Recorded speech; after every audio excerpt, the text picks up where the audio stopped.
Hello, internets. This is Adam Brinckerhoff, co-founder of SpaceUnited, with my other co-founder, Troy Dunn. We are in a couple different places in Colorado today, Broomfield, and Troy's at our corporate headquarters in Arvada. Say hello, Troy. Hello, everybody. So today we are talking about how to improve Earth transportation with imagery satellites, and that probably sounds like quite a bit, but we think that you'll find it interesting, and hopefully you'll know a little bit more about it by the time we're done. Just stay with us, and we'll tell you a little bit more about that, and then take some of your questions at the end. So let's jump right into it. Today we're going to lead off with our interview. A gentleman named Abhijeet Kumar is kind enough to join us today. Welcome, Abhijeet. Hello, everyone. So Abhijeet is a graduate student, specifically a research assistant at CU Boulder. He's about to graduate with his master's here in a few weeks.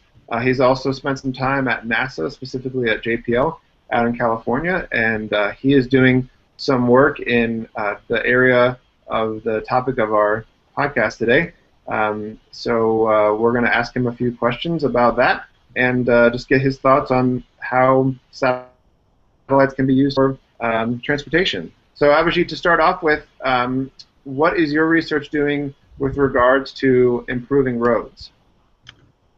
So our research was funded by the Department of Transportation, by the Federal Department of Transportation, and some part of it was funded by the Colorado Department of Transportation. So basically every year these Department of Transportations, they spend millions, if not billions of dollars in doing road surveys throughout the country.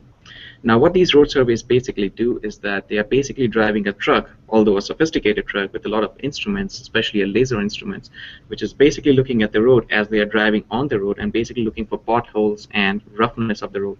Because internationally and conventionally speaking, roughness of the road is regarded as one great parameter for assessing the road quality. So the more rough the road is, it's considered bad quality road. So what they do using that laser is, it's basically you can think of it as a small version of a laser altimeter. So which is operating at a very fine distance, at very fine level of accuracies. So they are measuring the roughness. Now, as you might expect, this whole process is very tedious, very time consuming, and very manpower consuming. So a few years ago, someone at Department of Transportation thought that, hey, we could probably use some help with the satellite industry. Maybe we can use satellite imagery, or we can use SAR imaging to assess the quality of roads. And that is why they consulted Dr. Emery at the Department of Aerospace Engineering here at CU Boulder, who specializes in remote sensing. And Dr. Emery gladly accepted a research contract from them, and Dr. Emery had some students working for him. I was one of those students. So basically what we do is that Digital Globe is our imaging partner, Digital Globe here in Colorado, one of the biggest providers of satellite imagery in the world. So they take fine resolution imagery of the state of Colorado. By the way, we were only supposed to do state of Colorado as a pilot project. Mm-hmm. So they take high resolution satellite imagery for the state of Colorado. Now our work begins from there. We purchase the images from them. Once we get the images, we basically have to find out an algorithm, because Digital Globe will only provide us raw imagery, right? From there our work starts. We have to develop an algorithm which will basically identify the roads in the images first of all. Like we have to wash away all the pixels which belong to trees and houses and airports. We even have to build enough sophistication into the algorithm to detect asphalt from concrete, because we are basically concerned about only the asphalt quality, not concrete. So we first of all detect roads, and in roads we detect asphalt, and in asphalt we detect the non-paint, the non-car, and the non-sign pixels, because even on road we've got so many pixels which are just wasted due to cars on the road, or the paint signs, or the road signs. So once we have eliminated all the things which are unnecessary from our research standpoint, we basically extract those pixels one by one, and then what we generate is called a reflectance spectrum. Now, reflectance spectrum can vary depending on what time of the day it is, but usually we have enough sophistication built into our algorithm which can take care of all those things, which can put all those things: solar incidence angle, time of the day, humidity in the air, air density, temperature of the air. Everything is accounted for, and after that, what we get is pure raw data about the reflectance spectrum of each pixel. a reflectance spectrum which is constituted of data from each pixel. So narrow this reflectance spectrum, that means the reflectivity of the overall road has a certain fixed. It's a high precision data. But if it is broader, it slowly becomes a low precision data, which simply means that there are lighter and darker patches on the road. Now, to a human eye, this sounds very easy to detect. Like, you can just drive on the road and say, hey, this is a bad road. But teaching a computer how to do that through image processing requires a whole new level of smartness built into algorithms. We spent months and months refining our algorithm, and by the end of it, which was earlier this year, by April, we were able to detect road qualities. And once we are able to do that, we have to go back to that same raw image given to us by Digital Globe and overlay a map onto it. Like, all the roads, first of all, are marked. The bad portion of the road is marked red, the fair portion is marked yellow, and the good portion is marked green. So that's basically what our research is, like helping Department of Transportation better assess the quality of roads, and in turn they become efficient at maintaining the quality of roads. So that's really interesting. Thanks for that explanation. And just for the sake of our viewers and listeners out there, I think it's important to note that sometimes with space technology, it may seem that something so far away or something seemingly so expensive wouldn't be very efficient. Like, a lot of times people think of the solutions that are right in front of them. So like you were saying, road crews on these trucks, and they use the lasers. That's easier to wrap your head around because it's right there in front of you. But sometimes there's a better solution out there. You just kind of have to think outside the box, or in this case, outside of the surface of the Earth. So for people that aren't familiar with imagery, they might say, oh, well, a satellite's really expensive and it's also very far away.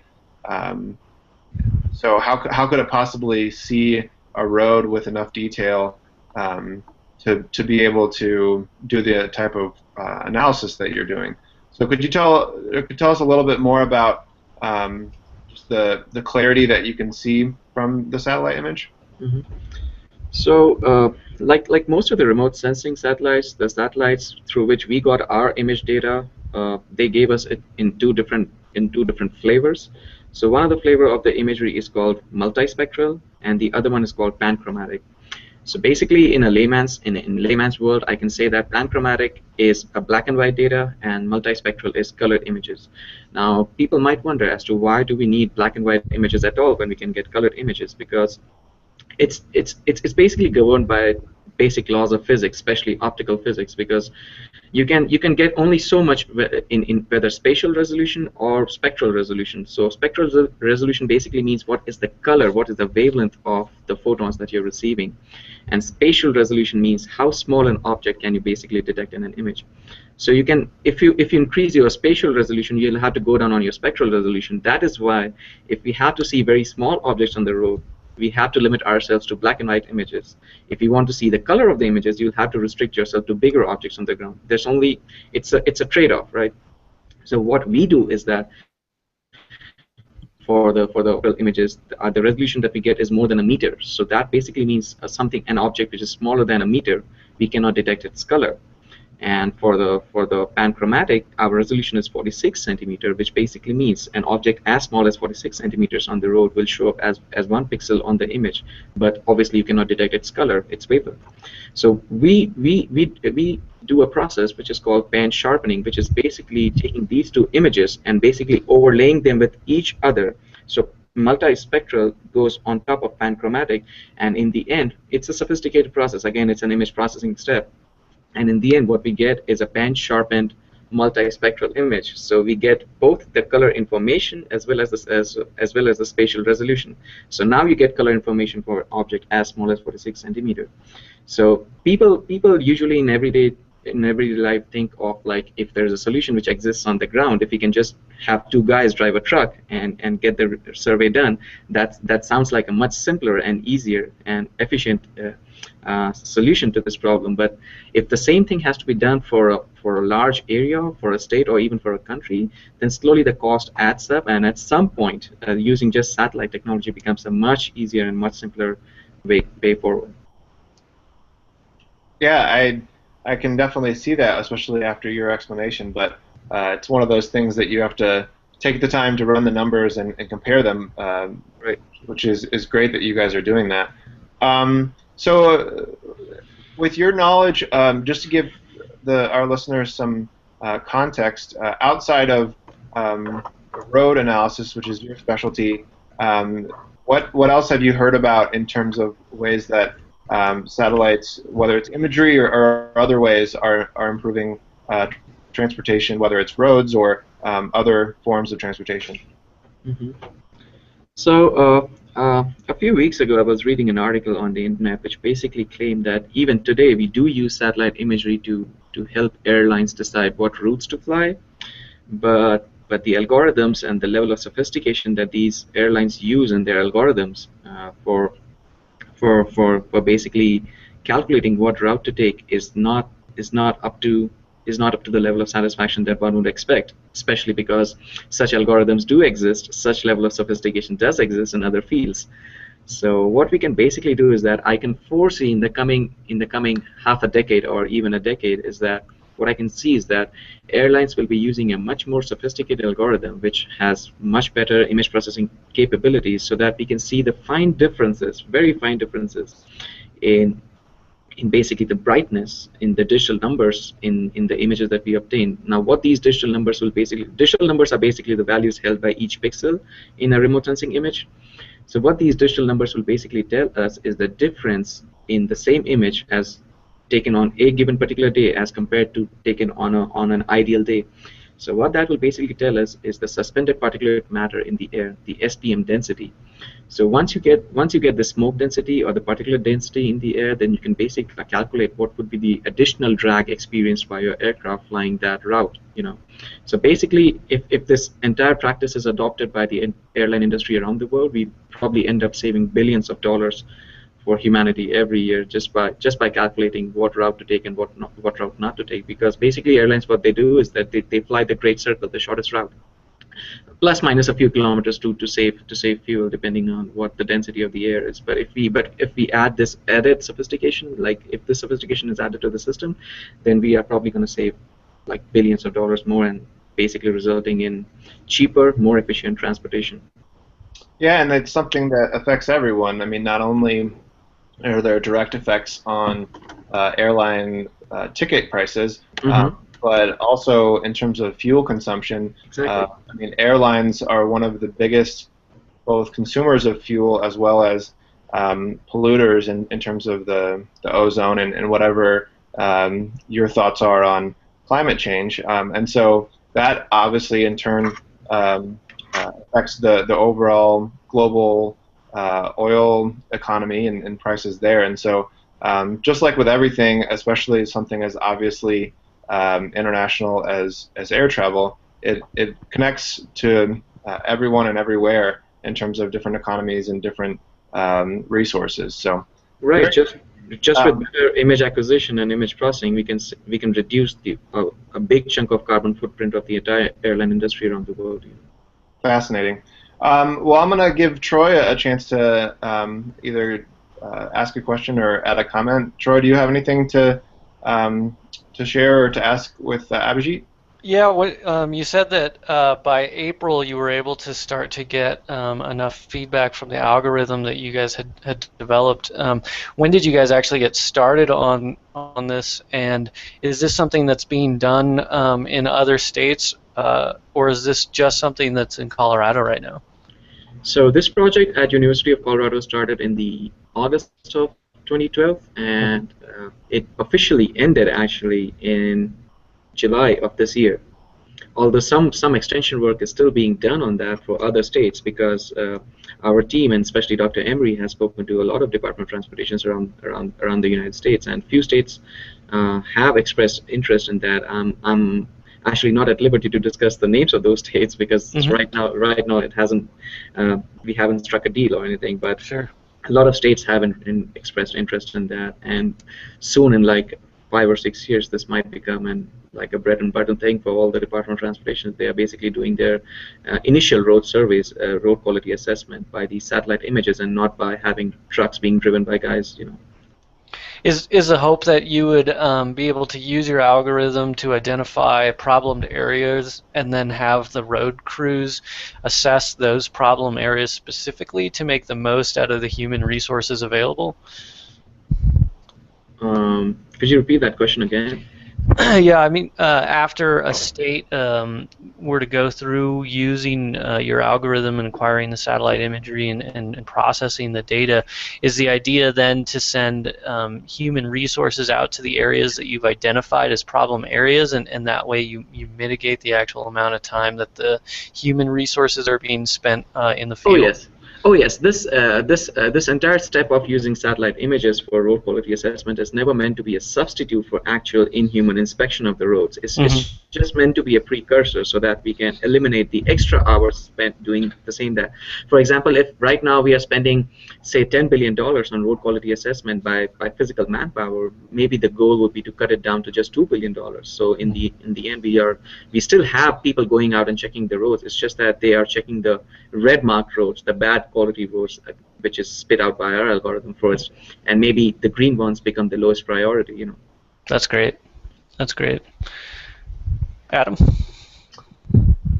So lastly, we like to do this with all of our guests, and especially in your particular field of expertise, but you have a good idea of the state of the technology and maybe where it's headed in the near term. But if you were able to be in control of an unlimited budget, an unlimited time frame, where would you take the resources and put them in terms of a new way or an existing way, but maybe in an expanded form of improving transportation with space technologies, satellites or otherwise? Although I'm an engineer by training, but I'm a scientist at heart. So educating people and inspiring and motivating people has always been very close to my heart. So if I had an unlimited budget and if I had things my way, I would probably spend a larger chunk of dollar money on basically inspiring and motivating people to see the potential in otherwise unrecognized fields such as remote sensing. For example, a few years ago, NASA organized an international citizen science, if I may call it, initiative called EarthCamp, Earth Knowledge Acquired by Middle School Students, where students basically had the I was actually a coordinator back home in my country, India. I was basically managing and organizing the process where students could basically log in. Each one of them will basically get a unique code. They would log in and see the map of the Earth, and they can basically put a pointer anywhere on the globe and say, I want a picture of this area. And there was actually a camera fixed on the belly of International Space Station, a high-resolution camera, which would take images and send it down to those students just for fun. You can do any kind of science that you want to do with it, or just for fun, or just to see how your area looks like. You can select a square, like it was probably 15 kilometers by 20 kilometers, or you could also. I think you also had the capability to change those dimensions. But anyhow, students got the opportunity to take a picture of a spot on Earth from space, and I think in my personal opinion, I've done many citizen science initiatives in my life because that was my previous job. I was into space outreach. I think that project gave me the highest level of satisfaction because I could just see those students. I'm pretty sure that out of those 100 students that I had taken care of during that project time, I'm pretty sure at least 5 of them will take up a STEM career later on. Great. Well, definitely a worthwhile endeavor in terms of expanding the interest and the hands-on involvement of students of all ages. So sounds good to us. Well, Abhijeet, thank you for your time. If you'd like to hang out, we may have some questions from our listeners and viewers later on. But for now, let's move on to a quick shout out to our sponsors. All right, so really quickly, we just wanted to give a quick thanks to these four sponsors. We have several on our website that you can check out, and you're welcome to apply for our sponsorship program as well if you'd like to get featured on future podcasts and websites and so on and so forth. But for today, we have AGI, Digital Globe, Space Foundation, and UINGU. AGI does some great satellite and other type of software so that you can model different activities, whether it's missions or if you're designing a new technique. It's a great three-dimensional package for you to do that. Digital Globe, Abhijeet mentioned before, is a satellite imagery provider. It's actually the biggest in the world, and I believe they recently launched and are currently testing their newest imagery satellite called WorldView 3. So keep an eye out for new developments with that. Space Foundation is a great organization based right here in Colorado, in Colorado Springs, and we've worked with them a couple different times. They do a lot of what Abhijeet mentioned at the end of our interview, which is education-based initiatives, but they also hold an annual meeting for the whole industry called the Space Symposium, and we all get together and make deals and talk about the state of the industry and how to improve it moving forward. And finally, UINGU is an organization that supports science research based on donations from their community, specifically through naming exoplanets and Mars craters and sending messages to Mars and doing all sorts of cool stuff. So they are having a special campaign over the holiday season where you can give the gift of a Mars crater or exoplanet name to a loved one, and it's a really cool way to commemorate them and to appreciate them and to share that on whatever holiday that you are celebrating. And that map that's created with those names is actually the one that's going to be used by Mars One as well as other exploration organizations moving forward. So check out all those industries, or those organizations rather. Tell them that we sent you, and we just appreciate the work that they do. So now Troy and I are going to spend a little bit more time just talking about other ways that we can improve and are improving transportation using space technology. Just to give you a little bit of an idea of ways outside of what we've talked about thus far. So as you might imagine, it's a pretty chaotic environment right after a natural disaster happens. So one of the things that is really difficult for aid workers is to find the best way to get to the people in need. So for example, back a few years ago with the Japanese earthquake and tsunami, in a lot of places it was a very developed and had good transportation infrastructure, but unfortunately, because of all of the debris and water that came on land, it was really difficult to know which roads were passable and others which were not. So that's when satellite imagery came into play. It was very easy for people to see, oh, there's debris on this road, oh, this other road is free, it's clear. So that was one way that it was used to help with aid workers getting to disaster areas as quickly as possible. Next up, we have stormwater mitigation, and Troy's going to tell you a little bit about that. Yeah, so satellite imagery can also be used in stormwater mitigation efforts here on Earth, which can obviously benefit transportation if you're aware of what stormwater mitigation is. But essentially, it is what it sounds like. When there are storm events on our planet, there's often storm water associated with those, and that can be heavy amounts of water moving through an area that aren't normally there.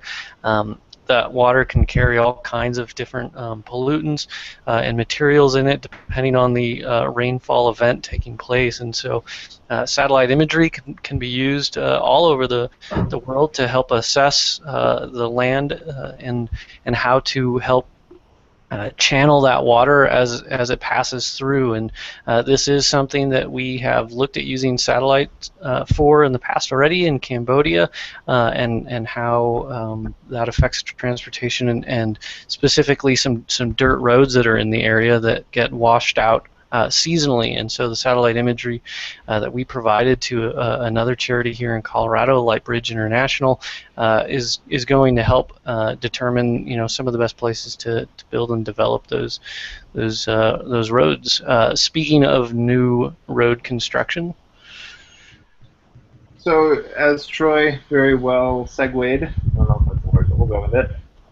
We also have seen the need for roads in developing parts of the world. A lot of us in the developed world, like the U.S., take that for granted in the sense that most of the time when we want to go from one place to another in our local city or state, that there's a road that very effectively or efficiently gets us from point A to point B.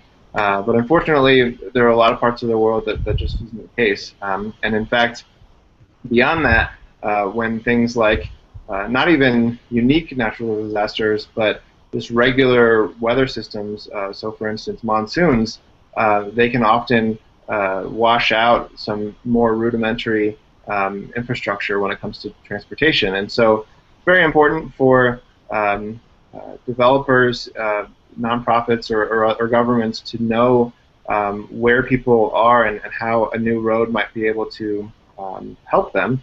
And so, like I mentioned before, we worked with a group in Cambodia, like Troy mentioned, Lightbridge International, and that's an area where they have dirt roads, but they do get washed out during monsoon season, and so they're considering and planning a paved road construction. But before you do that, you want to know where are the people in the village, what's the best way to assist them and provide a road that is easily accessible for everyone in the town or in the village. So that's where satellite imagery comes in again. You can very quickly see the huts of different houses. You can see maybe a school or a nearby road, so you don't want redundant transportation. And then you can use all that information to plan the best location and the best grading, for instance, of a road in a village or across a longer distance as well. So that's what we mean when we say new road construction. How about air traffic control, Troy? Yeah, thank you, Adam. Well, we talked about air traffic control a little bit earlier. Abhijeet mentioned that imagery can be used to identify locations, and while that's already being done, there are systems in development and talk about building the support for better aviation tracking through the use of space systems. And one way that we've seen recently, actually, which goes into the last point as well. We've got just a couple minutes here, but Stacy Whittle, the senior lead for the communications of NASA's Severe, put together a wonderful video recently about communicating with ships at sea, and how the International Space Station has an antenna essentially on it that helps with that, and different ways that space technologies beyond imagery, but communication satellites and so on down the line can be used to improve communications and other efforts on Earth, specifically in humanitarian. But both air traffic control and ship patterns and ship traffic control can be improved from imagery and from different technologies that are provided from space. All right, so before we wrap up today, as always, we'd like to ask everyone out there a few questions and give them a chance to ask questions of their own. My third question didn't make it. Oh, it's open-ended. It's open-ended. It's a very vague, just whatever you're feeling at the moment. I think I remember what I did, though. So anyway, use the hashtag SpaceUnited in your tweets, or you can contact us a variety of other ways through Google Plus and our own website, spaceunited.org. But the questions for today are very similar to the ones we asked Abhijeet. How have you seen transportation improve? Maybe it's a version of one of the topics we talked about that has directly affected you or someone you know, or even something that we didn't mention. The second question would be, if it's not listed here, would be what is an area that you have not seen space technology utilized, but you think it should be um, improved using that technology? And then very similarly, if it was all up to you, how would you use space tech? And it can be anything from transportation via space, so trips to the moon or Mars, or ways to use, like we mentioned before, imagery satellites, communication satellites, or any other space technology. You can even include like a UAV or a high-altitude weather balloon. So be creative. We want to hear what you have to say, and we want your ideas so that maybe we can consider them in our future work using space technology for humanitarian initiatives. And then lastly, if you have any questions for us or for Abhijeet, let us know. We probably won't have time today to answer any of them, but we are happy to field them throughout the coming month. So if you're hearing this after our original broadcast, feel free to tweet us or contact us through our website, and we will get back to you directly from one of the two of us. So on behalf of Troy and Abhijeet, thanks so much for listening and watching. Have a great, happy Thanksgiving for those of you that are celebrating it, and we will see you next time. Bye, everybody.